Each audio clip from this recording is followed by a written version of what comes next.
بسم الله الرحمن الرحيم. يا أيها المدثر قم فأنذر وربك فكبر وثيابك فطهر والرجز فاهجر ولا تمنن تستكثر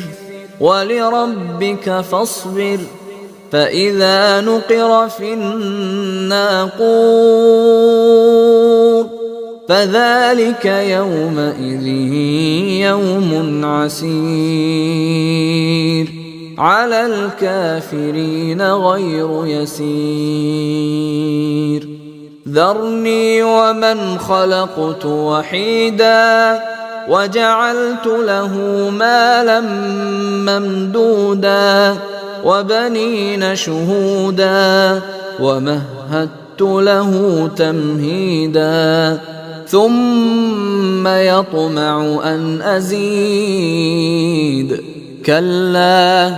إنه كان لآياتنا عنيدا سأرهقه صعودا إنه فكر وقدر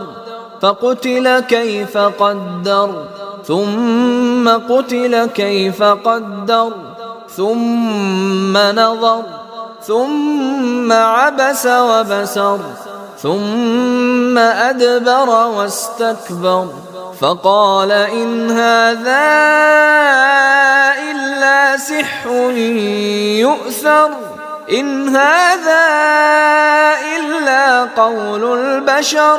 سأصليه سقر وما أدراك ما سقر لا تبقي ولا تذر لواحة للبشر عليها 19 وما جعلنا أصحاب النار إلا ملائكة وما جعلنا عدتهم إلا فتنة للذين كفروا ليستيقن الذين أوتوا الكتاب ويزداد الذين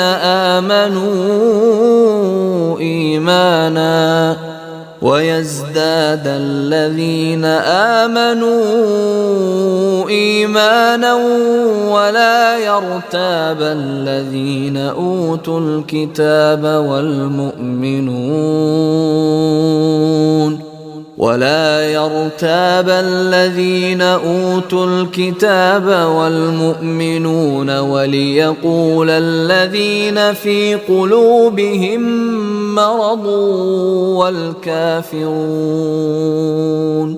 وليقول الذين في قلوبهم مرض والكافرون ماذا أراد الله بهذا مثلا كذلك يضل الله من يشاء ويهدي من يشاء وما يعلم جنود ربك إلا هو وما هي إلا ذكرى للبشر كلا والقمر والليل إذ أدبر والصبح إذا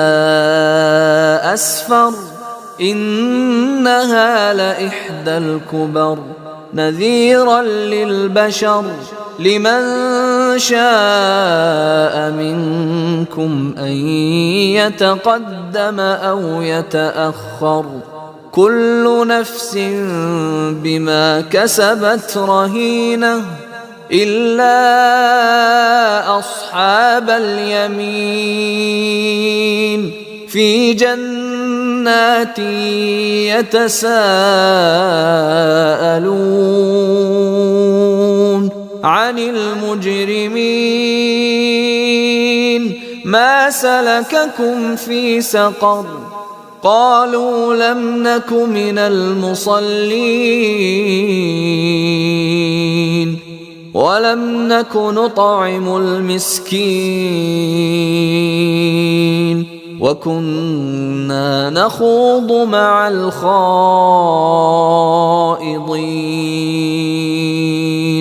وكنا نكذب بيوم الدين حتى